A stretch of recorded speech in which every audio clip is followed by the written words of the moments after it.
بسم الله الرحمن الرحيم.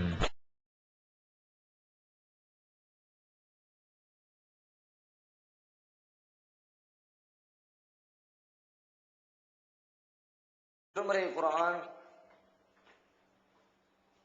எந்த ஒரு முரண்பாடுகளும் இல்லாத தகவல்களை தன்னகத்தை உள்ளடக்கி வைத்திருக்கிறது. முரண்பாடு என்று சொன்னால் அது காலத்தால் கூட முரண்படாது என்ற தகவலை பார்த்தோம். ஏனெனில் எத்தனையோ அறிஞர்கள் எழுதியிருக்கிற நூல்களை பார்க்கிறோம். அந்த காலத்தில் அதில் எழுதப்பட்டிருக்கிற தகவல்கள் எந்த முரண்பாடுகளும் இல்லை என்று சொன்னால் கூட ஒரு 50 ஆண்டுகள் 100 ஆண்டுகள் 200 ஆண்டுகள் 500 ஆண்டுகள் கழிந்ததற்கு பிறகு பார்த்தால் அந்த காலத்தோடு ஒப்பிட்டு பார்க்கிற பொழுது இது பயனற்றதாக, அந்த தகவல்கள் உபயோகத்திற்கு இல்லாத ஒன்றாக, காலத்தால் முரண்படக்கூடியதாக மாறி போனதை பல்வேறு மிகச் சிறப்பாக போற்றப்பட்ட நூல்களுடைய வரலாறு நமக்கு சொல்லுகிறது. அந்த அடிப்படையிலே திருமறை குர்ஆன் ஒருவேளை காலத்தால் முரண்படுகிறதா என்று பார்த்தால் 1400 ஆண்டுகள் கடந்துவிட்ட இன்றைய சூழலிலும் கூட இந்த காலத்திற்கு பொருந்தாது, இந்த காலத்திற்கு இது சரிவராது, அந்த காலத்திற்கு இது சரியாகிவிட்டது என்று சொல்லுகிற எந்த சட்டத்தையும் எந்த போதனைகளையும் திருமறையிலே பார்க்க முடியவில்லை. அத்தோடு மட்டுமில்லாமல் ஒருவேளை திருமறை குர்ஆன் இந்த உலகத்திற்கு சொல்லக்கூடிய அந்த வேதத்திற்கு எடுத்துக்கொண்டிருக்கிற மொழி, அந்த மொழி நாளடைவிலே சிதைந்து போகிற ஒரு மொழியாகவோ அழிந்து போகிற ஒரு மொழியாகவோ இருந்தால் கண்டிப்பாக ஒரு 1000 ஆண்டுகள் 20,000 ஆண்டுகள் 30,000 ஆண்டுகள் கடந்ததற்கு பிறகு வரக்கூடிய மக்கள் இந்த மொழியை அறிந்து கொள்ள முடியாமல் இந்த காலத்திற்கு இது ஒத்து வராது என்று ஒதுக்கக்கூடிய வாய்ப்பு அதிகமாக இருக்கிறது. அப்படி எத்தனையோ மொழிகள் உலகத்திலே அழிந்து போயும் இருக்கிறது. அந்த அடிப்படையிலே திருமறை குர்ஆன் இறைக்கருளப்பட்டிருக்கிற இந்த மொழி பிற்காலத்திலே இந்த மொழியில் ஏற்பட்டிருக்கிற பிரச்சனையினால் மொழி அழிந்து போகக்கூடிய வாய்ப்பு இருப்பதனால் பின்னால் வரக்கூடிய காலத்தில் முரண்படுவதற்கு சாத்தியம் இருக்கிறதா என்று ஆய்வு செய்தால் அந்த கோணத்திலும் திருமறை குர்ஆன் இது இறைவனின் வேதம் என்பதனை மிகச் சிறப்பாக உலகத்திற்கு எடுத்து சொல்லிக் கொண்டிருக்கிறது.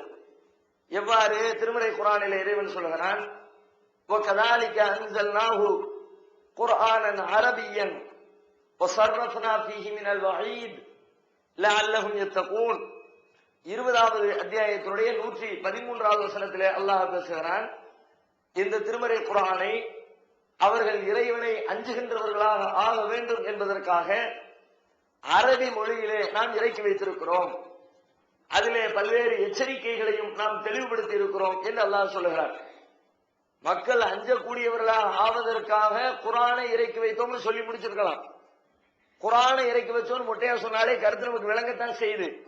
ஆனா மொட்டையா சொல்லாம அல்லாஹ் ஒரு அடைமொழியோடு சேர்த்து சொல்றான், அவர்கள் அஞ்சக்கூடியவர்களாக ஆக வேண்டும் என்பதற்காக அரபி மொழியிலே குர்ஆனை இறக்கி வைத்தோம். ஏன் அந்த வார்த்தையை சேர்த்து சொல்லணும்? அல்லாஹ் ஒரு வார்த்தையை எந்த ஒரு உபயோகமும் இல்லாம குர்ஆன்ல பயன்படுத்த மாட்டான். ஒரு வார்த்தையை கூடுதலாகவும் சொல்லி இருக்க மாட்டான், அல்லது சொல்ல வேண்டிய ஒரு வார்த்தையை சொல்லாமல் விட்டு இருக்கவும் மாட்டான். அந்த அடிப்படையிலே அரபி மொழியிலே இறக்கி இருக்கிறோம் என்று இறைவன் அழுத்தம் திருத்தமாக அழுத்தம் கொடுத்து சொல்வதிலிருந்து அந்த மொழிக்கு வேறு ஏதோ தகவல்கள் இருக்கிறது, மொழியை மையமாக வைத்து திருமறை குர்ஆன் முரண்பட்டு விட்டது என்று சொல்வதற்கு வாய்ப்பு இல்லை என்பதனை நமக்கு புரிய வைப்பதற்காகத்தான் மறைமுகமாக இறைவன் இந்த வசனத்தில் இந்த வார்த்தையை பயன்படுத்துகிறான் என்று நம்மால் புரிந்து கொள்ள முடிகிறது. எப்படி? மொழி என்று சொன்னால் ஒரு மொழி சர்வசாதாரணமாக உலகத்திலே பல்லாண்டுகள் நீடித்து நிலைத்திருக்க வேண்டும் என்பதற்கு மொழியை ஆய்வு செய்யக்கூடிய அறிஞர்கள் சொல்லக்கூடிய கருத்து என்னவென்றால், குறைந்தபட்சம் 1,00,000 மனிதர்களாவது அதனை தாய்மொழியாக ஒரு பேச்சு மொழியாக எதை நடைமுறையில் பயன்படுத்தி கொண்டிருக்கிறார்களோ அந்த மொழி பல வருடங்களுக்கு நீடித்து நிலைத்து நிற்பதற்கு வாய்ப்பு இருக்கிறது என்று சொல்லுகிறார்கள். அந்த அடிப்படையில் அரபி மொழியை பார்த்தால் எத்தனை லட்சம் மக்கள் இதை பயன்படுத்துகிறார்கள்? இதை பேச்சு மொழியாக தாய்மொழியாக நடைமுறையிலே பேசிக் கொண்டிருக்கிற மக்கள் எத்தனை பேர்? மிக குறைந்த எண்ணிக்கை. என்னன்னா 50,000, 1,00,000, 1,50,000, 2,00,000. கால்குலேஷனை போட்டா மொழி ஆய்வு செய்யறவங்க சொல்றாங்க 500 மில்லியன் மக்கள். 1 மில்லியன்னா 10 லட்சம். 10 லட்சம் இன்ட்டு 500 கால்குலேஷன் பண்ணி பாத்துக்குங்க. கிட்டத்தட்ட ஒரு 50 கோடிக்கு நெருக்கமான மக்கள். அரபி மொழியை தாய்மொழியாக பேசக்கூடிய மக்களுடைய எண்ணிக்கை எவ்வளவு இருக்கிறது என்று சொன்னால் 50 கோடி பேர். சராசரியா உலகத்தில் பேசக்கூடிய மொழியிலேயே உலக மனிதர்களிலேயே ஒரு 8% மக்கள் 8% பேரால் பேசப்படுகிற அளவிற்கு ஒரு மிகப்பெரிய மக்களை கொண்டிருக்கிற ஒரு மொழியாக இந்த மொழி இருக்கிறது. இந்த கணக்கை வச்சு பார்த்தா இந்த மொழி அழிகிறதுக்கு எந்த வாய்ப்புமே இல்லை. இது பல்கி பெருகிட்டே தான் இருக்குது. நாளுக்கு நாள் குறைஞ்சாலாவது சரி. இன்னைக்கு 50 கோடி பேர் இருக்கிறாங்க, அது நாளைக்கு 40 ஆகலாம்ல, நாளை கழிச்சு 30 ஆகலாம்ல, அதற்கு பிறகு 10 ஆகலாம், 5 ஆகலாம், 1 லட்சம் 50,000 அழிஞ்சு போக வாய்ப்பு இருக்கிறாங்க. பார்த்தால் இது குறைந்த பாடு இல்லை, நாளுக்கு நாள் அதிகரித்துக் கொண்டே இருக்கிறது. ஆரம்பத்தில் ஒன்றுமில்லாமல் துவங்கி நாட்கள் செல்ல செல்ல கொஞ்சம் கொஞ்சமாக வளர்ந்து வளர்ந்து வளர்ந்து இன்றைக்கு 50 கோடி பேரை 500 மில்லியன் பேரை தொட்டு முடித்திருப்பதை பார்க்கிறோம். இன்னும் வளர்ச்சி அடைந்து கொண்டிருக்கிறது. பல்வேறு தேவைகளுக்காக அரபி மொழியை படிக்கக்கூடிய மக்களின் எண்ணிக்கை அதிகரித்துக் கொண்டே இருக்கிறது. அரபு நாடுகளில் இருக்கக்கூடிய செல்வ வளம், அரபு நாடுகளில் இருக்கக்கூடிய அந்த எண்ணெய் வளம், அரபு நாடுகளில் கிடைக்கக்கூடிய வேலை வாய்ப்பு, அவற்றை எல்லாம் பெற வேண்டும் என்பதற்காக வேண்டி அரபி மொழியை தாய்மொழியாக கொள்ளாத பல்லாயிரக்கணக்கான பேர் இன்றைக்கு அரபி மொழியை தேடி தேடி படித்துக் கொண்டிருக்கிறார்கள். இந்தியாவிலிருந்து லட்சக்கணக்கான பேர் அரபு பேசுறவங்க இல்ல, அரபுக்கு நமக்கு சம்பந்தமே இல்லை, ஆனால் அரபி மொழியை தேடி படிக்கிறாங்க. இந்தியாவில் இருக்கக்கூடிய பல்வேறு பல்கலைக்கழகங்கள் அரபி மொழியை கற்றுக் கொடுப்பதற்கு ஒரு பாடப்பிரிவு ஏற்படுத்தி வைத்திருக்கிறது. சமீபத்தில் இந்திரா காந்தி பல்கலைக்கழகம் திறந்தநிலை பல்கலைக்கழகத்தில் அரபி மொழியை படிப்பதற்கென்று ஒரு புதிய பாடப்பிரிவை உருவாக்கி இருக்கிறார்கள். தமிழகத்தில் இருக்கிற பல்வேறு கல்லூரிகளில் அரபி மொழி பாடம் பயிற்றுவிக்கப்படுகிறது. அரபு நாட்டுக்கு நமக்கு என்ன சம்பந்தம், அரபு மொழிக்கு நமக்கு என்ன சம்பந்தம்? ஆனாலும் அரபியை கற்கிறோம், நம் மக்கள் கற்கிறார்கள், முஸ்லீம்களும் கற்கிறார்கள், முஸ்லீம் அல்லாத பல மதத்தவர்களும் கற்கிறார்கள். காரணம் என்ன? அங்க இருக்கக்கூடிய தேவை, அங்க இருக்கக்கூடிய வேலை வாய்ப்பு, அங்க இருக்கக்கூடிய பொருளாதார வளம், அவற்றை எல்லாம் மையமாக கொண்டு மொழியை படிக்கக்கூடியவர்களுடைய எண்ணிக்கை நாளுக்கு நாள் அதிகரித்துக் கொண்டே இருக்கிறது. தமிழ சொல்றாங்க, தமிழ் மொழி பரந்துபட்ட மொழி, தமிழ் மொழி காலாகாலத்திற்கும் நிற்பதற்கான சாத்தியக்கூறுகளை அதிகமாக கொண்டிருக்கிற மொழி என்று தமிழில் சொல்கிறார்கள். இந்த தமிழ் மொழியினுடைய பேசக்கூடிய மக்களுடைய எண்ணிக்கை எவ்வளவு? அரபிய பார்த்தா 500 மில்லியன்கிறாங்க. தமிழ் மொழி ரொம்ப வானலாக புகழப்படுகிறது. தமிழ் மொழி பல வருடங்களுக்கு நீடித்து நிலைத்திருப்பதற்கான இலக்கியங்களும் பல்வேறு இலக்கண நூல்களும் வகுக்கப்பட்டிருக்கிற ஒரு நல்ல மொழி என்று மொழியியலாளர்கள் சொல்கிறார்கள். அந்த மொழியை பேசக்கூடியவர்கள் எண்ணிக்கை எவ்வளவு? கிட்டத்தட்ட 1 கோடி பேர், 90 லட்சத்திலிருந்து 1 கோடி பேர் என்று கணக்கு சொல்கிறார்கள்.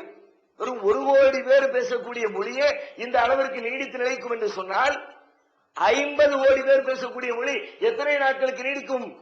கண்டிப்பாக உலகம் முடிகிற வரைக்கும் இந்த மொழி அழிவதற்கு எந்த வாய்ப்புமே இல்லை. அது மட்டும் இல்ல, இந்த அரபி மொழி தமிழ் மொழியை எடுத்துக்கொண்டோம் என்று சொன்னால் தமிழ் மொழி 1 கோடி பேரால் பேசப்பட்டாலும் கூட பறந்து விரிந்து பேசப்படல, ஒரு குறுகிய வட்டத்துக்குள்ளதான் பேசப்படுது. தமிழ்நாட்டுக்குள்ள மொத்தமா பேசுறோம், பக்கத்துல இலங்கையில கொஞ்சம் பேசுறாங்க, அதுக்கப்புறம் இங்க இருந்து வெளியில போனவங்க பக்கத்துல போய் உட்கார்ந்துகிட்டு மலேசியால சிங்கப்பூர்ல வெளிநாடுகள்ல பேசிக் கொண்டிருக்கிறார்கள். இப்ப இலங்கையினுடைய 3 மொழிகள் ஆட்சி மொழி, அங்க இருக்கிற தமிழ் மொழி ஆட்சி மொழி, அங்க இருக்கக்கூடிய அந்த சிங்கள மொழி ஆட்சி மொழி, அதுல 3 மொழியில ஒரு மொழியா தமிழ வச்சிருக்காங்க. அது மாதிரி இன்னும் சில நாடுகள்ல சிங்கப்பூர்ல மலேசியாவில் தென்னாப்பிரிக்காவில் ஆட்சி மொழிகளில் அரசு அங்கீகரித்த மொழியாக தமிழ் மொழி இருக்கிறது. அது மட்டும் இல்ல, நமக்கு இந்தியாவுக்குள்ள எடுத்துக்கிட்டா தமிழ்நாட்டில் எப்படி தமிழ் ஆட்சி மொழியோ அது மாதிரி பாண்டிச்சேரி மாநிலத்தில் யூனியன் பிரதேசம் அங்க ஆட்சி மொழியா இருக்குது. பக்கத்தில் அந்தமான் நிக்கோபார் தீவுகள் அங்க ஆட்சி மொழியாக நடைமுறையில் பயன்படுத்தப்படுகிறது. ஒரு 7-8 இடத்துலதான் அரசு அங்கீகாரத்தோடு இந்த மொழி பயன்பாட்டிலே இருக்கிறது. ஆனால் அரபி மொழியை எடுத்துக்கொண்டால் ஏறத்தாழ 25 நாடுகளில் ஆட்சி மொழியாக இருக்கிறது. 25 நாட்டில ஆட்சி மொழியாக அரபி மொழி திகழ்ந்து கொண்டிருக்கிறது. அது மட்டும் இல்ல, இந்த அரபி மொழியினுடைய அந்த லிபி இருக்கிற எழுத்து வடிவம் இருக்கிற வளர்ந்து எழுதிட்டு வரோம், இந்த வடிவத்தை பல்வேறு மொழி பேசக்கூடியவர்கள் தங்களுடைய மொழிக்கு எழுத்து வடிவம் இல்லை என்று சொல்லி அரபி மொழியினுடைய லிபியை தூக்கி வச்சு அவங்க லாங்குவேஜ் எழுதுறாங்க. அவங்களுடைய மொழியை எழுதுறதுக்கு அரபி மொழியை தூக்கி வச்சு அந்த எழுத்து இருக்கும், வாசிச்சா அரபியா இருக்காது, அவங்களுடைய லாங்குவேஜா இருக்கும். இப்ப நம்ம தமிழ் இங்கிலீஷ் அடிக்கிறோம்ல, தமிழ இங்கிலீஷ்ல அடிக்கிறோம்ல, ஏ அம்மா அப்படின்னு அடிக்கிறோம்ல, மதர் அடிக்காம, அது மாதிரி பல நாடுகளில் மொழி பேசக்கூடியவர்கள் அவங்க மொழியில எழுத்து வடிவம் வரி வடிவம் இல்லை என்பதற்காக கடன் வாங்குறாங்க. அடுத்த மொழியினுடைய வரி வடிவத்தை அரபி மொழிய கடன் வாங்குறாங்க. மலேசியாவில் மலாய் மொழிங்கிறாங்க. மலாய் மொழியினுடைய எழுத்து வடிவம் அரபி வடிவம். எழுத்து லிபி அரபி லிபியில ஓடிட்டு இருக்குது. அது மாதிரி பாகிஸ்தான் பக்கத்தில் சிந்தி மொழி அரபி மொழியினுடைய எழுத்து வடிவம். உருது மொழி அரபி மொழியினுடைய எழுத்து வடிவம்.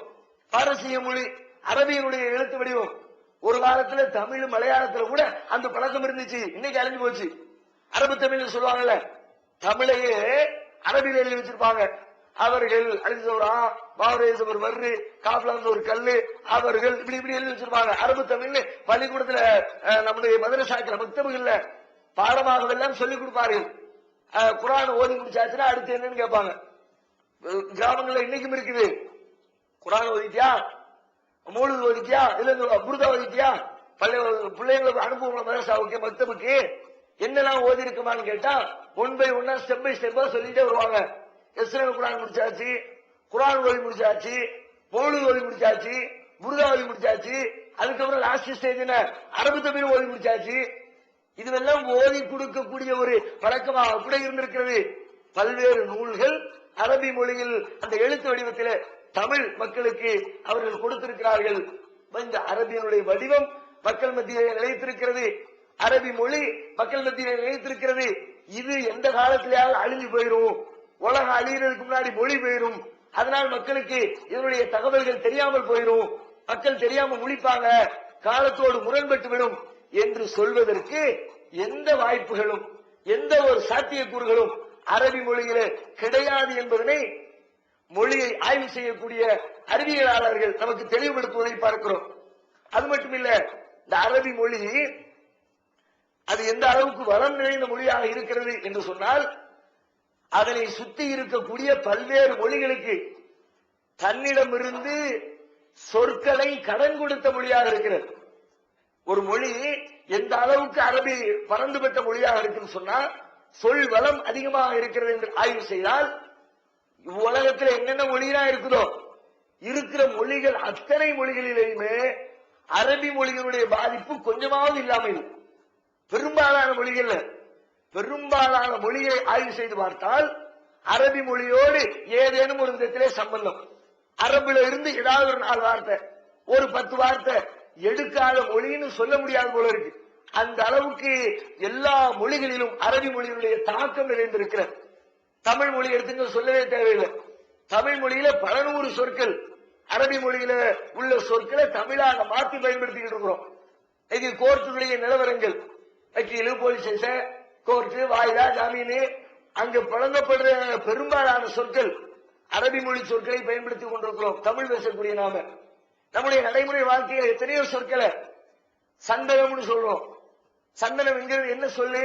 தமிழ் சொல்லு பேசுகிறோம். சந்தல் என்ற அரபி சொல்லிலிருந்து சந்தனத்தை கடன் வாங்கி இருக்கிறோம். அப்படி கொஞ்சம் மொழிக்காக லேச மாத்தி இருக்கிறோம். சந்தல் சந்தனம் ஆயிடுச்சு. தாம்பூலம்னு சொல்றோம். தன்பூல் தாம்பூலம் ஆயிடுச்சு. தம்பூல்ங்கிற அரபி, அதுல ஒரு இம்மன்னாவை போட்டு சில மொழிகள் அப்படித்தான் ஆகும். தமிழ் மொழியில ஒரு சொல்லு இருக்கும், அதுல ஒரு லூவை சேர்த்து விட்டா அது தெலுங்கா போயிடும். ராம செட்டியார் லூ, அப்படி செட்டியார்னா தமிழ், செட்டியார் லூன்னு ஒரு லூவை போட்டா தெலுங்குன்றாங்க. இது மாதிரி எனக்காவது லேசா சேஞ்ச் பண்ணி மொழியை மாத்துறது. அது மாதிரி எத்தனையோ சொற்கள். இஞ்சிங்கிறோம், இஞ்சி தமிழா. ஜஞ்சபீல், அது இஞ்சியா மாறிடுச்சு. ஜஞ்சுங்கிறது இஞ்சியா மருவி இருக்குது. இப்படி எத்தனையோ சொற்கள். கிராமுங்கிறோம், கிராம தமிழா. கரன்புல்ங்கிறது கிராம்பா இருக்கு. நிறைய சொற்களை தமிழுக்கு கடன் கொடுத்திருக்கிறது, வாரி கொடுத்திருக்கிற அரபி மொழி. தமிழுக்கு மட்டுமா? ஆங்கிலம் இருக்கிறது. உலகத்தினுடைய பல்வேறு பாகத்திலும் பேசப்படக்கூடிய ஒரு மொழி. பிரிட்டிஷ்காரர்கள் உலகத்தில் பல்வேறு பகுதிகளில் காலனிகளை ஆதிக்கத்தை துவங்கியதற்கு பிறகு அந்தந்த பகுதிகளில் தங்களுடைய மொழியை வளர்த்து எடுத்தாங்க. அந்த மொழியிலையும் மிச்சம் வைக்கல. உலகம் முழுக்க பேசப்படுற மொழியாக இருந்தால் கூட அந்த ஆங்கிலத்திற்கும் அரபி மொழி பல்வேறு வார்த்தைகளை கடன் கொடுத்திருப்பதை பார்க்கிறோம். அல்ஜிப்ராங்கிறாங்க, கணக்கு வழக்குகளை கையாளக்கூடிய மெத்தேடுல ஒரு மெத்தேடு அல்ஜிப்ரா. அல்ஜிப்ரா எங்கிருந்து எடுக்கப்பட்ட சொல்? அல் ஜிப்ரு என்ற அரபி மொழியிலிருந்து அல்ஜிப்ரா எடுத்துக்கிட்டாங்க. அது மாதிரி ஜிப்ரால்டர்ங்கிறாங்க, ஜபலு தாரிக் என்ற அரபி சொல்லிலிருந்து ஜிப்ரால்டர் எடுத்துக்கிட்டாங்க. நிறைய சைபருங்கிற முட்டை ஜீரோ இருக்குல்ல, ஒண்ணுக்கு பக்கத்துல சைபர் போடுறோமே, சைபரை கண்டுபிடிச்சவங்க அரபிய, அந்த சைபருங்கிற வார்த்தை அரபி. சிஃபர் என்ற சொல்லை சைபராக மாத்தி இருக்கிறார்கள். அவன் வந்த பிறகுதான் 10 தெரிஞ்சது உலகத்துக்கு. 1 2 3 4 5 6 7 8 9 நின்னுச்சு வண்டி. ஒரு சைபரை போட்டு 10ஆக்குனால அந்த 10க்குரிய பெருமைக்கு சொந்தக்கார அரபி மொழிக்காரன். அவன் சைபரை கொண்டு வந்தான். அவன் கொண்டு வந்த சிஃபரு சைபராக ஆங்கிலத்தில் இன்றைக்கு பேசப்பட்டுக் கொண்டிருக்கிறது. காட்டன் பஞ்சு, காட்டன் சொல்லல, காட்டன் துணி, காட்டன் சட்டனு. காட்டன் என்ன சொல்லு, குத்துன் என்ற அரபி சொல்ல காட்டன் ஆயிடுச்சு. குத்துனு காட்டன் கொஞ்சம் டிஃபரெண்ட், லேசான வித்தியாசத்துல பயன்படுத்த ஆரம்பிச்சாங்க. ஆல்கஹால்ங்கிறோம், ஆல்கஹால் ஆங்கிலமா, அல் குஹுல் என்ற அரபி சொல்லில் இருந்து ஆல்கஹால் மாத்திக்கிட்டாங்க. மாதிரி அட்மிரல், பெரிய அதிகாரிகளை, ராணுவ தளபதிகளை, கடற்படை தளபதிகளை அட்மிரல் ஜெனரல் அப்படிங்கிறான். அட்மிரல் எங்க இருந்து வந்துச்சு, அரபி சொல்லில் அமீருல் பஹ்ரு அட்மிரலா மாறி போயிருக்குது. இப்படி பல பல மொழிகளுக்கும் தன்னிடமிருந்து சொற்களை வேறு வேறு மொழிகளுக்கு தாரை வார்த்து கொடுத்த மொழியாகவும் அரபி மொழி திகழ்கிறது.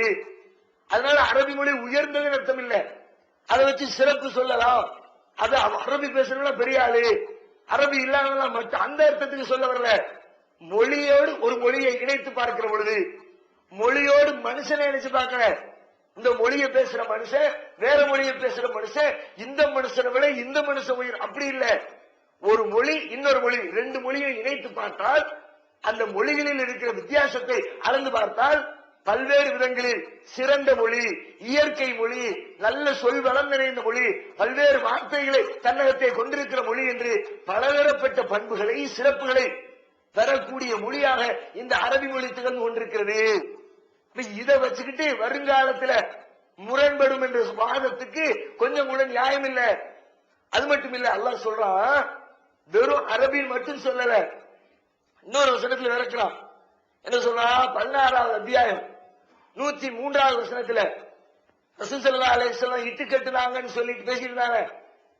அதை இட்டு கட்டுன வேற ஒரு ஆள் சொல்லி கொடுத்தாருன்னு சொன்னாங்களே, வேற ஆள் சொல்லி கொடுத்தாரு நபிகள் நாயகத்துக்கு என்ற செய்தியை சொல்லும் போது அது யாருன்னு கேட்டா எங்கேயோ உள்ள ஒருத்தனை கை காட்டி இருக்கிறாங்க.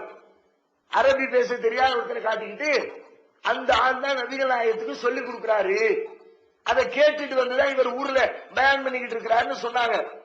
அல்லாஹ் அதுக்கு மறுப்பு கொடுத்து இந்த வசனத்துல பேசுறான். அன்னஹும் யகூலூன இன்னமா யுஅல்லிமுஹு பஷரும், அவர்கள் சொல்லுகிறார்கள் இவருக்கு ஒரு மனிதர் கற்றுக் கொடுக்கிறார் என்று சொல்லுகிறார்கள். அது நமக்கு தெரியுது, அவன் பேசுற பேச்சு நமக்கு தெரியுது. லிசானுல்லதீன யுல்ஹிதூன இலைஹி அஜமியுன் வஹாதா லிசானுல் அரபியும் முபீன். லிசானுல்லதீன யுல்ஹிதூன இலைஹி அஜமியுன், யார் இவருக்கு சொல்லிக் கொடுக்கிறார்னு சொல்றாங்களோ அந்த ஆளுடைய லாங்குவேஜ் அரபி இல்லை. ஆனால் இந்த திருமறை குர்ஆனோ தெளிவான அரபி மொழியிலே இருக்கிறது. அல்லாஹ் அதுக்கு பதிலுக்கு தான் இதை சொல்றான். ஆனா கூட சொல்லும் போது என்ன வார்த்தையை பயன்படுத்துறான், ஹாதா லிசானுன் அரபியும் முபீன், இது தெளிவான அரபி மொழியில் இருக்கிறது. அதுல தெளிவான அரபி மொழி இன்னொரு காட்டுறான். 26வது அத்தியாயம் 195வது வசனத்திலே சொல்லுகிற பொழுது நஸல பிஹி ரூஹுல் அமீன் அலா கல்பிக லிதகூன மினல் முன்திரீன் பிலிசானின் அரபியின் முபீன். நஸல பிஹி ரூஹுல் அமீன், அமீன் நம்பிக்கைக்குரிய ரூஹாய் ஜிப்ரீல் இந்த குர்ஆனை உமது உள்ளத்திலே இறக்கி வைத்தார். லிதகூன மினல் முன்திரீன், நீர் எச்சரிக்கை செய்யக்கூடியவராக ஆக வேண்டும் என்பதற்காக இறக்கி வைத்தார். அதுவும் எந்த விதத்திலே, பிலிசானின் அரபியின் முபீன், தெளிவான அரபி மொழியில இறக்கி வைத்தார். அதுல தெளிவான அரபி மொழி, மொழியில தெளிவான அரபி தெளிவற்ற அரபி இருக்கிறா, எல்லா மொழியிலும் அப்படி இருக்கு. தமிழ்ல தெளிவான தமிழ் இருக்குது, தெளிவற்ற தமிழ் இருக்குது, ஆங்கிலத்தில் இருக்குது, மலையாளத்தில் இருக்குது, கன்னடத்தில் இருக்குது. எந்த மொழி எடுத்தாலும் சரி அதுல தெளிவுன்னு ஒண்ணு இருக்கும், தெளிவற்றதுன்னு ஒண்ணு இருக்கும். என்ன தெளிவற்றது, வட்டார பேச்சுன்னு சொல்றோம்ல, ஊருக்கு ஊர் பேசுறது, கோயம்புத்தூர் பாஷை, திருநெல்வேலி பாஷை, மதுரைக்காரன் பேசுறது, மெட்ராஸ்காரன் பேச்சு, அந்த பேச்சு தெளிவான பேச்சு இல்ல. லோக்கல் பேச்சுமோ கலோக்கியல் பேச்சுமோ. குர்ஆனை அப்படி இறக்கிறப்ப ரொம்ப தெளிவா. ஏன் லோக்கல்ல எனக்குன்னா பல பேருக்கு புரியாம போயிடும். லோக்கல் பேச்சுல பேசணும்னு வச்சுக்கோங்க, நான் எங்க ஊர்ல பயன்படுத்துற எல்லா வார்த்தைகளையும் இங்க பேசுறோம்னா பாதி வார்த்தைக்கு தலையை சொரிஞ்சுட்டே உட்காந்துருப்பீங்க. என்ன சொல்றாரு, விதவிதமா சொல்றாரு, தமிழத்தான் பேசுறாரா என்னத்தை பேசுறாரு தெரியாது. ஏன், எங்க ஊர் மக்களுக்கு தான் அது புரியும். ஒவ்வொரு ஊருக்கும் அப்படி இருக்கும். உதாரணமா ரோட்டாவை எடுத்துட்டு வா சொல்ல வச்சுக்குவோம். எங்க ஊர்ல சொல்ற வார்த்தை ரோட்டாவை தூக்கிட்டு வா, ரோட்டாவை தூக்கிட்டு வா, ரொட்டிமாவை தூக்கிட்டு வா, என்னத்தை சொல்ல தமிழ்ல சொல்லுங்க. தமிழ் மக்கள் தான் தமிழ் பேச்சு வளர்க்கலாம். டம்ளரை கொண்டு வாங்குறோம்ல, தண்ணி குடிக்கிற டம்ளர், டீ குடிக்கிற டம்ளரு, டம்ளருக்கு எங்க ஊர்ல ரோட்டாம்பாங்க. என்னமா புரியுதா? பல பேருக்கு புரியாது, அங்குள்ள மக்களுக்கு புரியும். எத்தனையோ சொற்கள் வழிகளை. அன்னைக்கு ஒரு கடையில் போய் நின்றுட்டு 1/2 கிலோ பல்லாரி கொடுங்க அப்படின்னு அந்த ஆளு சொன்னாரு, இல்லீங்க பல்லாரி இல்ல அப்படின்னு. அவர் என்ன நினைச்சாலும் தெரியல, ஆனா கண்ணு முன்னாடி பல்லாரி இருக்கு. எனக்கு இந்த வச்சுக்கிட்டு இல்லங்கிறிய, ஓ இதுவா பல்லாரி, வெங்காயம் பெரிய வெங்காயத்துக்கு எங்க ஊர்ல பாச பல்லாரி, பெரிய வெங்காயத்துக்கு பல்லாரிமாங்க. பல மக்களுக்கு தெரிய மாட்டேங்குது. அன்னைக்கு மதுரைக்கு போயிருக்கிறேன், பேசிக்கிட்டே இருக்கும்போது அந்த ஆளுக்கு விழுந்துச்சு அடப்புன்னா. என்னடா அடப்பு விழுந்துச்சு? அடப்புனா அடைக்கிறது, அடப்புனா நம்ம என்ன விளங்கிருப்போம், அடைக்கிறது, மறிக்கிறது அப்படின்னு. என்ன அடப்பு என்ன விழுந்துச்சுங்கிற என்ன விளங்கலையே அப்படின்னா, அடப்புனா அந்த ஆளுக்கு ஒரு 200 ரூபாய் கிடைச்சிருக்கு, ஒரு 300 ரூபாய் கிடைச்சிருக்கு. விழுந்துச்சு 300 ரூபான்றத விழுந்துச்சு அடப்பு அப்படிங்கிற விளங்காம முழிக்கிறோம். கடைநல்லூர் போனோம், அங்க வீட்டுக்குள்ள ஒரு பையனை பார்த்து, வீட்டுக்குள்ள 2 பேர் தான் உட்காந்துருக்கிறோம், சரியான கூட்டம் அப்படிங்கிற. இது சரி 2 பேர் உட்காந்துருக்க சரியான கூட்டம், கூட்டம் போட்டாலே தானுங்கிற. ஒரே கூட்டம் ஒரே கூட்டம், எனக்கு விளங்கல. 2 பேர் உட்காந்து ஒரே கூட்டங்கிறார. என்ன விசாரிச்சா அவங்க ஒரு கூட்டம் சொன்னா சேட்டைன்னு அர்த்தம். என்ன சேட்டை பண்ணாம இந்த பையன் அப்படிங்கிறத, என்ன கூட்டம் போடுறான்பா அப்படிங்கிறான். இப்படி நிறைய வார்த்தை அந்தந்த ஊருக்கு போனாதான் அந்த வார்த்தை புரியுது. நம்ம மற்ற ஊருக்காரங்க புரிஞ்சுக்க நினைச்சோம்னா புரியவே மாட்டேன். எல்லாரும் பயன்படுத்துற வார்த்தை, சில வார்த்தை இருக்குது அர்த்தம் தெரியாம பயன்படுத்துவோம். கும்பி கொதிக்குதுமா, இல்ல கும்பி கொதிக்குது, பல பேர் பேசும்போது கேட்டிருப்போம், கும்பி கொதிக்குதுமா தெரியாது. கோயம்புத்தூர் ஆனந்த போய் கேளுங்க, ஏன்னா கும்பி கொதிக்குன்னா வயிறு கொதிக்குது, வயிறு எரியுதுங்கிறோம்ல, கும்பினா வயிறு, நமக்கு தெரிய மாட்டேங்குது. அங்க உள்ள புரிஞ்சுக்கிறோம். கொஞ்சம் எச்சா போடப்பாங்க. அன்னைக்கு ஒரு ஹோட்டல் உட்காந்து சாப்பிட்டு இருக்கிறோம், சாப்பிடும் போது பக்கத்துல உள்ள ஆள் சொல்றாரு, கொஞ்சம் எச்சா போடு அப்படின்னு. எச்சிய போடுறது துப்ப சொல்லாத மனுஷன், என்னத்தை எச்சா போடுங்களா, கொஞ்சம் கூட கொஞ்சம் போடு, எக்ஸ்ட்ரா போடுங்கிற, அதிகமா போடு. கோயம்புத்தூர் பாஷையில எச்சா போடுனா அதிகமா போடு. செத்தேங்கிறோம், செத்தேங்கிற என்னது, சாதாரணமா எல்லாரும் செத்தேங்கிற எப்படி புரிஞ்சுக்குவோம், செத்து போயிட்டான் நீ செத்துருவ அப்படின்னு. ஒரு குறிப்பிட்ட சமுதாய மக்கள் வாழக்கூடிய பகுதியில போய் கேட்டா செத்தேனா கொஞ்சம், செத்த ஆத்துக்கு வந்துட்டு போறீங்களா அப்படிம்பாங்க. செத்தேனா அவங்க லாங்குவேஜ்ல கொஞ்சம். இப்படி ஊருக்கு ஊரு பல்வேறு வார்த்தைகள். சாரம் கட்டிக்கிட்டு இருக்கிறோம் அப்படின்னா, சாரம் கட்டி சாரத்தை வாங்கிட்டு வந்துரு, எங்க ஊர்ல சாதாரணமா பயன்படுத்துற வார்த்தை சாரத்தை எடுத்துட்டு வா அப்படின்னு.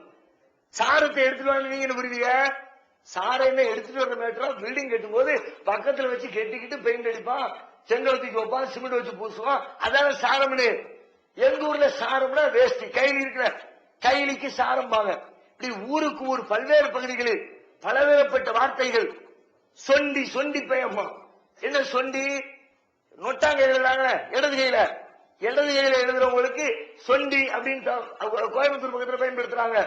இப்படி நிறைய வட்டார வழக்கு. தமிழ்ல மட்டுமே கிட்டத்தட்ட 22 வட்டார வழக்கு இருக்கலாம்.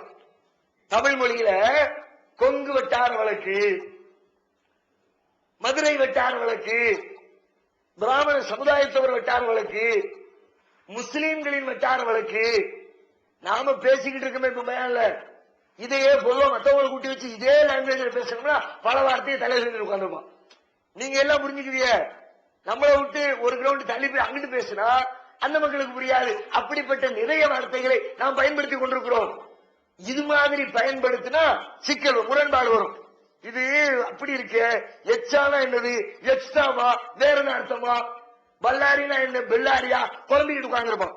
வாரி எல்லாம் என்னது, அதுக்கு அவனே தெரியும், வாவுக்கு ஒரு அர்த்தம், ரீவுக்கு ஒரு அர்த்தம்னு தனித்தனியா அர்த்தம் சொல்ல ஆரம்பிச்சிருவான். இறைவன் ஒரு அர்த்தத்துல சொல்லியிருப்பான், வேற வார்த்தை அவனே தனித்தனியா அர்த்தம் சொல்லி அதுக்கு புதிய புதிய விளக்கங்களை கொடுக்க ஆரம்பித்து விடுவார்கள். அதனால அல்லாஹ் என்ன பண்ணாங்கன்னா, வட்டார வழக்குக்கு வேலை கிடையாது, கலவக்கியல் பேச்சுக்கு வேலை கிடையாது. எல்லோரும் புரிந்து கொள்கிற மொழி என்று ஒன்று உண்டு. இந்த பல்லாரியை புரிஞ்சுக்கிறதுக்கு பல்லாரின்னு சொன்னா புரியாது. ஆனா திருநெல்வேலிக்காரங்களா இருந்தாலும் சரி, சென்னைக்காரங்களா இருந்தாலும் சரி, பெரிய வெங்காயம் அப்படின்னா எல்லாரும் மொத்தமா புரிஞ்சுக்குவோம். புரியாத ஆள் யாரும் இருக்க மாட்டேன். தெளிவான மொழி, அத்தனை பேரும் அறிந்து வைத்திருக்கிற மொழி, ஒரு குறிப்பிட்ட சாரார் மாத்திரம் அறிந்திருக்கிற மொழி என்று மொழியிலே தெளிந்த மொழி, தெளிவற்ற மொழி என்று இருக்கிறது. அல்லாஹ் எனக்கு குர்ஆன் இறக்கி வச்சான என்ன மொழி? வட்டார மொழியா, தெளிவற்ற மொழியா? பில்லிசானின் அரபியின் முபீன், தெளிவான அரபி மொழியிலே இறக்கி வைத்திருக்கிறோம். ரொம்ப தெரியும், யாரும் டவுட்டுக்கு வேலை இல்லை, புரியலைன்னு சொல்ல முடியாது. இப்படிப்பட்ட மொழியை மையமாக வைத்து அருளப்பட்டிருக்கிற திருமலை குர்ஆன் என்றைக்காவது உலகத்திலே முரண்பட்டு போவதற்கு அல்லது காலாவதியாகி போவதற்கு வாய்ப்புகள் இருக்கிறதா என்று ஆய்வு செய்தால் வாய்ப்பை வாசலே இல்லை. அந்த இனிமேல் ஒரு காலத்தில் குர்ஆன் முரண்படும் என்று யாரேனும் சொன்னால் அது ஒரு கற்பனை, அது ஒரு மிகையான வர்ணனை. அப்படி நடப்பதற்கு எந்த சாத்தியக்கூறுகளும் இல்லை என்பதை திட்டவட்டமாக அறிவித்து இது இறைவனின் வேதம்தான் என்பதனை அழுத்தம் திருத்தமாக அல்லாஹ் ரப்பல் ஆலமீன் அந்த மொழி வழியாகவும் உலகத்திற்கு அடித்து சொல்லிக் கொண்டிருப்பதை பார்க்கிறோம். அது மட்டும் இல்ல, அதுக்கு அடுத்து வாங்க, இது என்னுடைய வேதம் தான் என்பதை சொல்லும் போது அடுத்த ஒரு பாயிண்ட் சொல்ற அல்லாஹ் ரப்பல் ஆலமீன், இந்த குர்ஆன் உலகத்திற்கு வழிகாட்டக்கூடிய வேதம், உலக மக்களுக்கு வழி சொல்லித் தரக்கூடிய வேதம் என்று குர்ஆன் தன்னை பற்றி அறிமுகப்படுத்துகிறது. பல்வேறு இடங்கள்ல சொல்றான். வழினா என்ன வழி?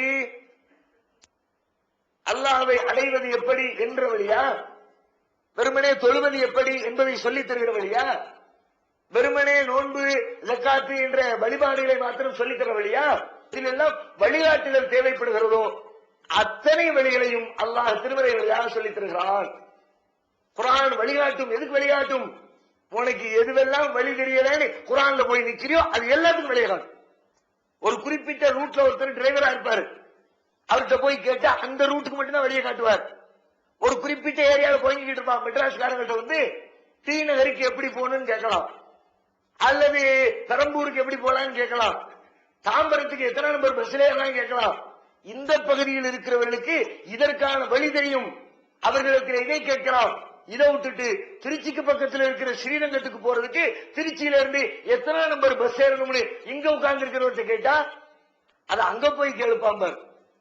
திருச்சியில போய் கேள்வி சொல்லுவான், இங்க வந்து கேட்கிற திருமறை குர்ஆன் அப்படி சொல்ல இடம் மாறி வந்துட்ட. தொழுகையை பத்தி தானே இங்க கேட்கணும், இங்க எதுக்கு சம்பாத்தியத்தை பத்தி பேசுற? நோம்ப பத்தி தானே என்ற கேள்வி கேட்கணும், இங்க எதுக்கு நீ வந்து கம்ப்யூட்டர் பத்தி கேள்வி கேட்க? நீ ஹஜ்ஜ பத்தி தானே கேள்வி கேட்கணும், இங்க எதுக்கு வட்டி கொடுக்கல் வாங்கல் கணக்கு வழக்கு சம்பந்தப்பட்ட மேட்டர் அந்த கேள்வி இங்க வந்து கேட்க? கேட்காதுன்னு குர்ஆன் சொல்லாது. தொழுகையை பத்தி கேட்கிறியா கேளு சொல்றேன், நோம்ப பத்தி கேட்கிறியா கேளு சொல்றேன், வியாபாரத்தை கேட்கிறியா கேளு சொல்றேன், ஆட்சி அதிகாரத்தை கேட்கிறியா கேளு சொல்றேன், உனக்கு எதுக்கு ரூட் வேணும் எல்லாத்தையும் கேளு சொல்றேன். நான் சொல்லாத ஒண்ணும் இல்லை, எல்லாவற்றுக்கும் நான் சொல்லி தருவேன். அந்த ரூட்டை ஃபாலோ பண்ணுனா நீ வெற்றி பெறலாம்.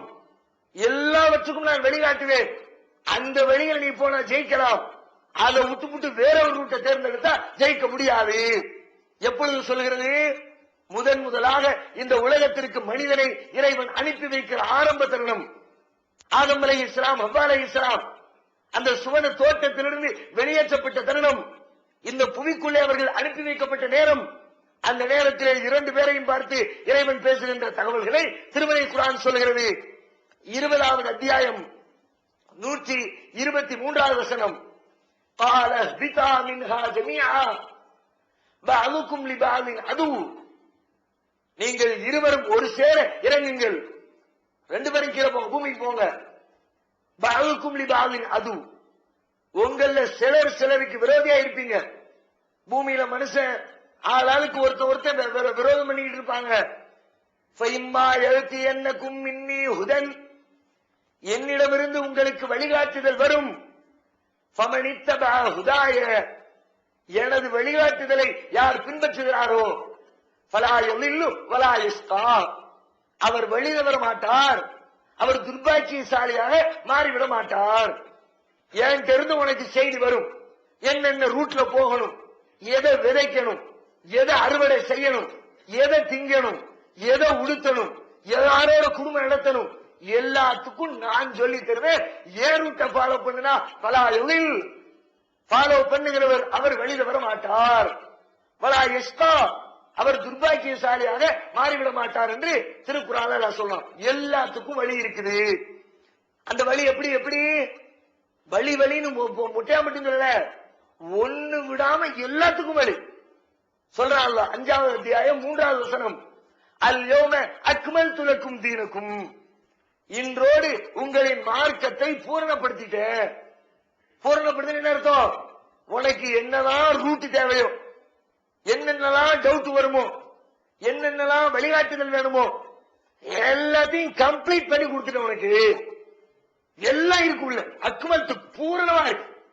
இதே ஒன்னே ஒண்ணு மிஸ் ஆயிடுச்சப்பா, எல்லாத்தையும் சொன்னா அல்ல இந்த மேட்டர் மட்டும் விட்டுட்டானே, பிள்ளைக்கு என்னத்தை சொல்லி அதை விட்டுட்டானே, அல்லது வாரிசுகளுக்கு சொத்தை எப்படி பிரிச்சு அதை விட்டுட்டானே, ஏதாவது ஒண்ணு மிஸ் ஆயிடுச்சுன்னு சொல்ல முடியாது. அக்மல் துலக்கும், உங்களுக்கு நான் பூரணப்படுத்திட்டேன். பூரணம்னா எது பூரணம்? இனிமே எதுவுமே தேவைப்படாது. ஒரு சொட்டு கூட வெளியில இருந்து உள்ளுக்குள்ள யாரும் சொல்ல வேண்டிய அவசியம் இல்லை.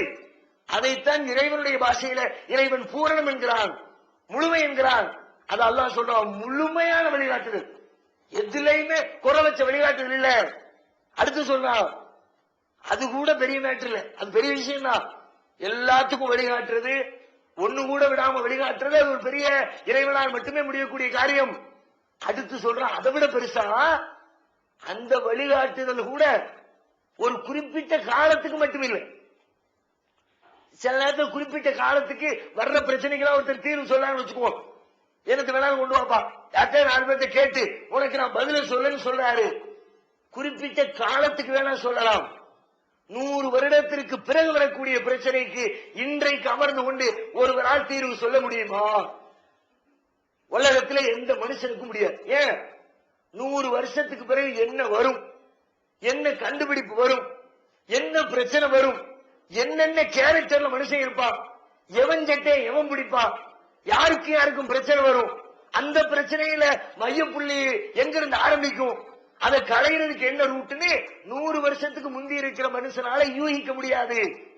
அதனால் அவனால் தீர்வு சொல்ல முடியாது.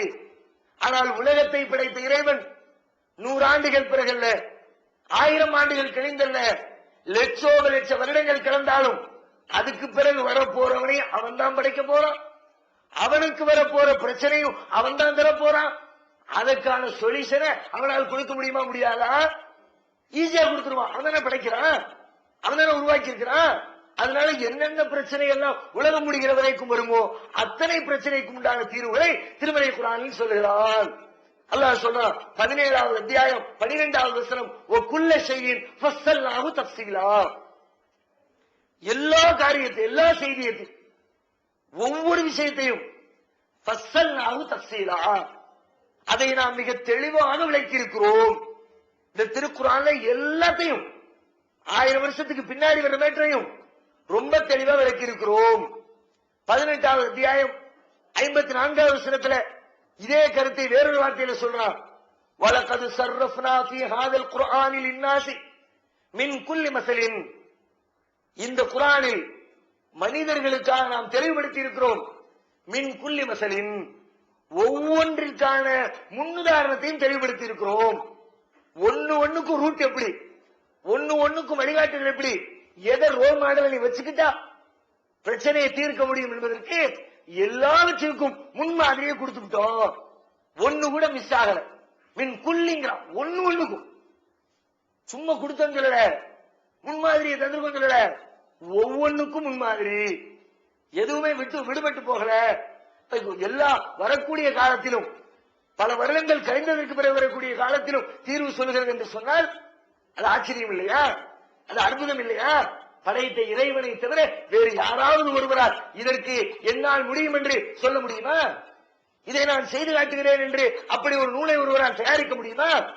படைத்த இறைவனாக இருக்கிற காரணத்தினால், இந்த திருமறையை குர்ஆனை கொடுத்தவன் அவனாக இருக்கிற காரணத்தினால் அழுத்தம் திருத்தமாக உலகத்திற்கு இதை அவனால் சொல்ல முடிகிறது என்பதனை, இது இறைவேதம் என்பதை இந்த வாதத்திலிருந்து புரிந்து கொள்ள முடிகிறது. அந்த ரூட்ல கொஞ்சம் ஆய்வு செய்வோம். பல வருஷத்துக்கு பிறகு வர்றது எப்படி தீர்வு சொல்லுது? அவங்க காலத்துல சொல்றது பெரிய மேட்டர் இல்ல, பின்னாடி 1000 வருஷத்துக்கு பிறகு புதுசு புதுசா வருமே, அதுக்கெல்லாம் எப்படி தீர்வை வைக்குது இஸ்லாம்?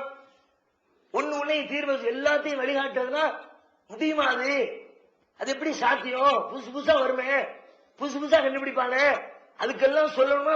வாலியமா பெரிய மண்ணடியை பூரா அடைச்ச அளவுக்கு புத்தகத்தை நிரப்பி வச்சா கூட பத்தாத. புதுசா ஒரு பிரச்சனை வருது, எவ்வளவு பிரச்சனை வருது.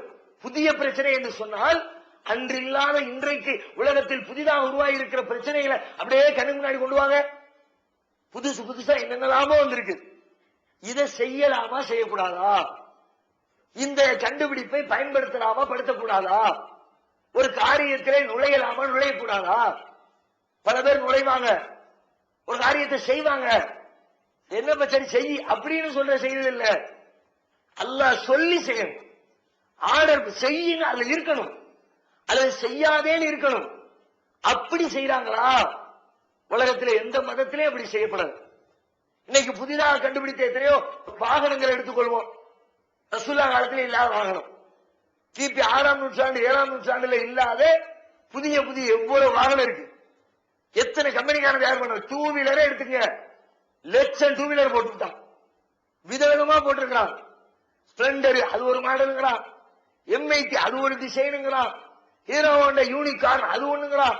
இப்படி ஸ்கூட்டிங்க என்னத்தனாமோ 2 வீலர் அப்படி ஒரு ரகம், 4 வீலர்ல ஒரு ரகம், லாரியில ஒரு ரகம், இப்படி நூற்றுக்கணக்கில் படையெடுப்புகளாக கண்டுபிடிப்புகள் வாகனங்கள் வந்து கொண்டே இருக்கிறது.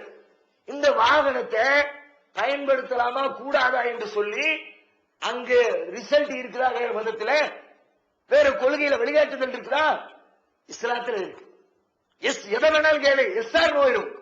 செய்யலாம் செய்யக்கூடாது, செய்யறதுனால நன்மை அதனால செய்யு, செய்யறதுனால தீமை அதனால செய்யாத என்ற பதில் இஸ்லாத்தை தவிர வேற எங்கேயும் இல்ல. செஞ்சுக்கப்பாம்பாங்க அல்லது செய்யாதம்பாங்க.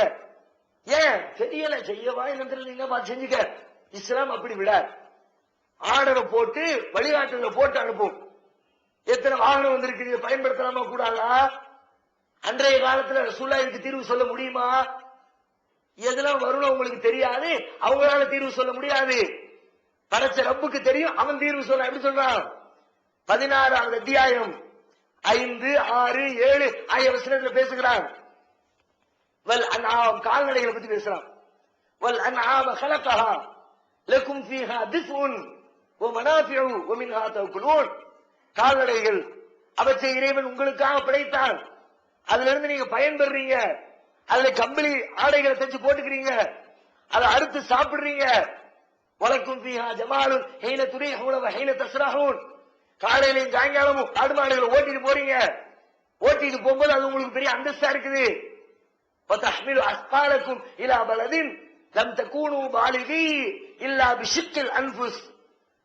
நீங்க ஊர் வெளியூருக்கு போகும்போது உங்களுடைய சுமைகளை எல்லாம் தூக்கி வைக்கிறீங்க, கஷ்டப்பட்டு தூக்கி சுமந்துக்கிட்டு வருது. வல் கைல வல் பிகால வல் ஹமீர லிதர்கபுஹா வஸீனா. குதிரை, கோவேரி கழுதை, கழுதை இவற்றையெல்லாம் நீங்கள் பயணத்திற்கு பயன்படுத்துகிறீர்கள். ஒரு ஊர்ல இருந்து இன்னொரு ஊர் போறதுக்கு குதிரையில போறீங்க, அல்லது கோவேரி கழுதையில போறீங்க, அல்லது கழுதையில போறீங்க, அலங்காரத்துக்கும் பயன்படுத்துறீங்க. இப்போ நீ இதுல போய்கிட்டு இருக்கிற ஒயகுலுகுமாலா தாலமூன், நீங்கள் அறியாதவற்றை எல்லாம் அவன் பின்னர் படைப்பான். இப்போ உனக்கு தெரிஞ்ச வாகனம் இவ்வளவுதான், ஆனா உனக்கு தெரியாத இன்னும் பல 100 வாகனம் வர இருக்கிறது. எப்படி சொன்னா எல்லாத்தையும் சொல்லிவிட்டான். M80 என்ற வசனத்துல சொல்லிவிட்டான், ஸ்பிளெண்டரை சொல்லிவிட்டான், டாடா சீரோவை சொல்லிவிட்டான், டாடா சுமோவை சொல்லிவிட்டான், ஸ்கார்பியோவை சொல்லிவிட்டான், பிளைட்டை சொல்லிவிட்டான், கப்பலை சொல்லிட்டான், நீர்மூழ்கி கப்பலை சொல்லிவிட்டான், சைக்கிளை சொல்லிட்டான். வாகனம் என்று உலகத்தில் என்னவெல்லாம் இருக்குதோ எல்லாத்தையும் அடக்கிற ஒரு தத்துவத்தை சொல்லி எல்லாம் வரும். ஒண்ணுக்கா லிஸ்ட் போட்டு எடுக்க மாட்டான். அப்படி தேடக்கூடாது. நீங்க எல்லாத்துக்கும் கிடைக்குங்க. ரொட்டி சுடுறதுக்கு 1 கிலோ மைதா மாவுல எத்தனை ரொட்டி சுடலான்னு பார்த்து சொல்லு குரான்ல, அதுவா இருக்கும்ல. அப்படிதான் நாளை கேட்டுருக்கான். சொல்லப்பா எல்லாம் இருக்குங்கிறல்ல, எல்லாத்துக்கும் வெளியாட்டு இருக்குத சொல்லி அரை கிலோ மைதாவை போட்டு 1.5 கிலோ வெங்காயத்தை போட்டா எத்தனை சமோசா போட முடியும்? லிஸ்ட் காட்டு நீனு. வழிகாட்டு. நான் சமோசா கடை வைக்க போறேன், காட்டு நீனு. காட்ட முடியுமா? முடியாது நீங்க நினைப்பீங்க. ஆனா முடியும்னு குரான் சொல்லு. குரான் சொல்லுங்க, நான் சொல்றேன் சொல்றேங்க. குரான் எத்தனை சமோசா போடுமா கேளு. ஏன் அங்க புறம் பேசிக்கிட்டு இங்க வந்து கேளுடா. குரானை படிச்சு கேளு. குரான் கேளு இருக்குதா? 1 கிலோ மைதாவுக்கு எத்தனை புரோட்டா போட கேளு. அரை கிலோ கோதுமை பாக்கெட் வாங்கிட்டு போனா எத்தனை ரொட்டி கோதுமை ரொட்டி சுட முடியும் கேளு. என்னத்தை வேணாலும் கேளு. எனக்கு கம்ப்யூட்டர்ல கொஞ்சம் இன்ட்ரெஸ்டுங்க. அந்த எம்எஸ் ஆபீஸ்ல வேர்டை எப்படி பயன்படுத்துறதுன்னு தெரியல. ஒரு வார்த்தை எப்படி கட் பண்ணி பேஸ்ட் பண்றதுன்னு தெரியல. அதுக்கு ஏதாவது ரிசல்ட் இருக்குதா தெரிஞ்சு நினைக்கிறியா? கேளு. என்ன கேள்வி இருக்கு கேள்வி. குரான் சொல்லுதா இல்லையா? எல்லாவற்றுக்கும் நான் சொல்லுவேன்னு குரான் சொல்லிடுச்சுன்னா நீ என்னத்தை கேட்டாலும் சொல்லும். எதை மிஸ் பண்ண என்ன சொல்லும்? உனக்கு ஒண்ணுக்கும் வழி சொல்லாம மொத்தமா சேர்த்து டோட்டலா எல்லா கேள்விக்கும் சேர்த்து ஒரு பதில சொல்லும். கேள்விகள் 1000 பதில் 1 அப்படி பல கேள்வி இருக்கு. எத்தனையோ கேள்விக்கு ஒரே பதில 100 கேள்வி பதில் சொல்ல முடியும். அப்படி சொல்லுவோம். அல்லாஹ் பயன்படுத்துற வார்த்தை நீ கேட்கிற லட்சம் கேள்விக்கு பதில் சொல்லக்கூடிய ஒரு அரை வரியை போட்டு விட்டு லட்சம் கேள்விக்கு இந்த அறிக்கை பதில் போ.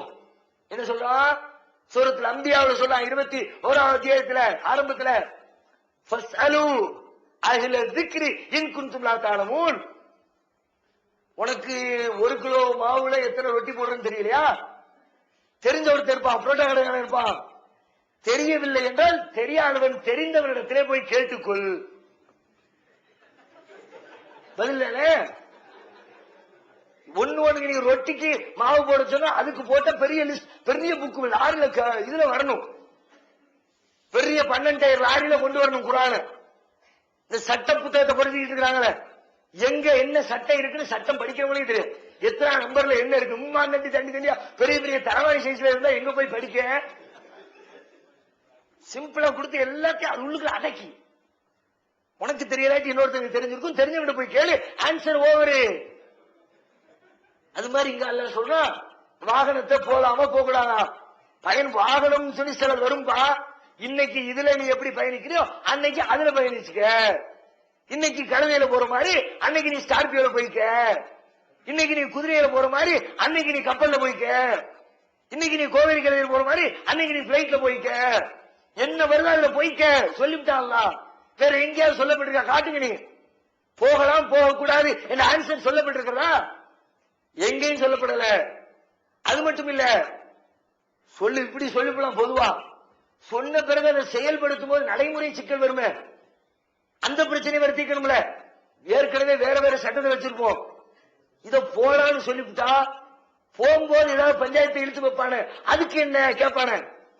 வண்டியில ஏறலாம்னு சொல்லியாச்சு, ஏறின உடனே என்னையா இது அப்படின்னு எனக்கு ஏற்குமாறா வேலை பண்ணி விட்டாங்கன்னா, அல்லது நம்ம போட்டு வச்ச சட்டத்துக்கு அவன் வண்டியில போறது டிஸ்டர்பா இருந்துச்சுன்னா, ஐயோ அன்னைக்கு அப்படி சொல்லி வச்சிருக்க, ஏற்கனவே இன்னைக்கு இப்படி சொன்னாரு, அன்னைக்கு அப்படி சொல்லி கேட்டுருவான். அலி அலின்னு அல்ல ரப்பர் வச்சு அடிப்பான. என்ன செய்யறான்ல, அதுல ஏறும் போது என்ன பிரச்சனை வருமோ அதையும் சேர்த்து அதுக்கும் பதில் சொல்லிவிடான். இதுக்கு மட்டும் இல்ல, இன்னும் எத்தனை வந்தாலும் எல்லாத்துக்கும் சேர்த்து பதில். எப்படி? பொதுவா இஸ்லாத்துல ஒரு சட்டம் இருக்கு, இஸ்லாத்தை ஏத்துக்கிட்டவங்க தொழுகணும். எப்படி தொழுகணும்? வள்ளி வஜிஹக ஷத்ரல் மஸ்ஜிதில் ஹராம். 2வது அத்தியாயம் 144வது வசனத்துல அல்லாஹ் சொல்லுகிறான், நீ தொழுதா மஸ்ஜிதுல் ஹராம நோக்கி உன்னுடைய தொழுகையை அமைச்சுக்க. குர்ஆன் சொல்லு, தொழும் போது நீ காபாவை நோக்கி தான் தொழுகணும். இவன் வண்டியில ஏறிவிட்டான், பஸ்ல ஏறினா பிரச்சனை இல்ல, என்கிட்ட நின்னு நிப்பாட்டி காபாவை நோக்கி தொழுதுறான். ஒரு கார்ல போனா பிரச்சனை இல்ல, காபாவை நோக்கி தொழுதுறான். அவன் போறது காபாவுக்கு மேல வானத்துல பிளைட்ல போய்கிட்டு இருக்கான். எங்க காபாவை நோக்க ஒண்ணுமே இல்லையே, உலகம் எல்லாம் ஆகாயம் அப்படியே காலியா கிடைக்கிற காலி பரந்த திடல்.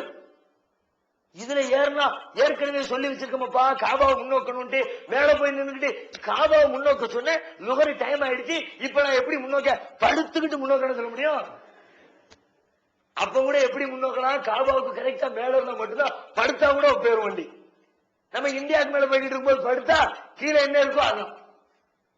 கீழே எது இருக்கோ அதை முன்னோக்கிற மாதிரி ஆயிருமே. அதுக்கு எப்படி அங்க போனா அப்படி மண்டை அப்படி கிறுக்கு பிடிக்க மாதிரி இருக்கும். மத்தவன் சொல்லிவிட்டா அப்படியே, ஆனா அப்படி சொல்லிவிட்டோமே, பறந்தாப்புல சொல்லிட்டோமே, வேணாம் அப்ப நீ இந்த வாகனத்திலே போக வேண்டாம்னு கேன்சல் பண்ணிடுவோமா? எதுக்கு போட்டு மேலே ஏறும்? பிளைட்ல வேணாலும் போனா தொலைச்சு போடுவேன் அப்படி சொன்னாங்களா? அதை விடுங்க. கடல் உள்ள போனோம், நீர் மூழ்கி கப்பல் உள்ள போய்கிட்டே இருக்கும்போது அசருக்கு டைம் ஆயிடுச்சு, காபாவுக்கு கீழே போயிடுச்சு வண்டி. இப்ப எங்க போய் முன்னோக்க இப்படி நடந்து பார்க்கவா சொல்லவா? பதில் தெரியாம முழிக்கிறோம் இல்ல. குரான் வரும் தெரியுமல்ல. கப்பலை கண்டுபிடிப்பான், நீர்மூழ்கி கப்பலை கண்டுபிடிப்பான், ராக்கெட்டை கண்டுபிடிப்பான், விமானத்தை கண்டுபிடிப்பான், ஏரோப்ளேன் எல்லாத்தையும் மேல பறக்கிற எல்லாத்தையும் கண்டுபிடிப்பான். அப்பவும் இவனுக்கு சிக்கல் வராத மாதிரி அதுக்கு நான் வழி சொல்லி தர்றேன். லா யுகல்லிஃபுல்லாஹு நஃப்ஸன் இல்லா உஸாஹா. 2வது அத்தியாயம் 286வது வசனம் பேசுகிறது. பல ஆயிரக்கணக்கான மசாயில் பிரச்சனைகளுக்கு தீர்வு சொல்ற வசனம். குறிச்சுங்க, இந்த ஒரு வசனத்தை தெரிஞ்சா கிட்டத்தட்ட சாதாரணமா உங்கள்ட்ட கேட்கிற ஒரு 100 கேள்விக்கே நீங்க பதில் சொல்லணும். இந்த ஒரு வசனத்தை வச்சு என்ன சொல்லலாம்? லா யுகல்லிஃபுல்லாஹு நஃப்ஸன் இல்லா உஸாஹா. எவரையும் அவருடைய சக்தியை மீறி இறைவன் சிரமப்படுத்த மாட்டான். அதுக்கு மேல போய் நிற்கும் போது உனக்கு சக்தி இல்லை, காபாவை முன்னோக்கக்கூடிய ஆற்றல் உனக்கு இல்லை. நீ என்ன நினைச்சாலும் சரி, என்ன குட்டிக்கரணம் அடிச்சாலும் சரி, உன்னால முடியாது. முடியாட்டி பிரச்சனை இல்லப்பா, என் மார்க்கத்தில் உனக்கு செலவு கொடுத்துற, விரும்பின மாதிரி தொழுதுக்க. முடியலையா விட்டுட்டு போ. முடியலாட்டியும் செய்யத்தான் வேணும்னா இடிச்சுக்கிட்டு நிற்கும். முடியலன்னா அல்ல விதிவிலக்குகளை கொடு, பிரச்சனை இல்லை விடு. நிறைய கேள்வி பதில் சொல்லிக்கலாம். ஹஜ்ஜுக்கு அந்த காலத்துல ஹஜ்ஜுக்கு போனாங்க, ஹஜ்ஜுக்கு போகும்போது எதுல போயிருப்பாங்க? கையில காசு இருக்குது, பணம் இருக்குது, உடல்ல வலு இருக்குது, போயிட்டு வர்றதுக்கான எல்லா சூழ்நிலையும் இருக்குது. அவர் ஹஜ்ஜுக்கு போயிட்டு வந்து வேண்டியதான். இன்னைக்கு என்கிட்ட காசு இருக்குது, உடல்ல வலு இருக்குது, போகணும் நினைப்பு இருக்குது, இந்த 3 இருந்தா மட்டும் போயிட முடியாது. அதை தாண்டி கவர்மெண்ட் அனுமதினு ஒண்ணு இருக்குது. பாஸ்போர்ட் எங்க, விசாவை எங்க, எத்தனை நாள் விசா, ஏன் போற, விசா கொடுக்கறது லேட்டு, பாஸ்போர்ட் 1008 காரணம் இருக்குது. காசு இருக்குது, பணம் இருக்குது, வலு இருக்குது, உடனே போய் செஞ்சிடலாமா? செய்ய முடியுமா? விரும்புற முடியலை, என்ன பண்றது? அல்ல கேட்பாங்களா? ஏன்டா உண்டா காசு இருக்குல்ல, ஏன்டா போகல? காசு இருந்துச்சு, ஆனா கவர்மெண்ட் விடல. பதில் சொல்லு இந்த வசனம். அது என்ன உனக்கு முடியாதுலப்பா, உனக்கு ஏழாது தானே, உன்னால முடியாத சுமையா அல்ல உனக்கு சுமத்த மாட்டேன், பரவாயில்ல விடு. கவர்மெண்ட் உன்னை அனுமதிக்கலையா?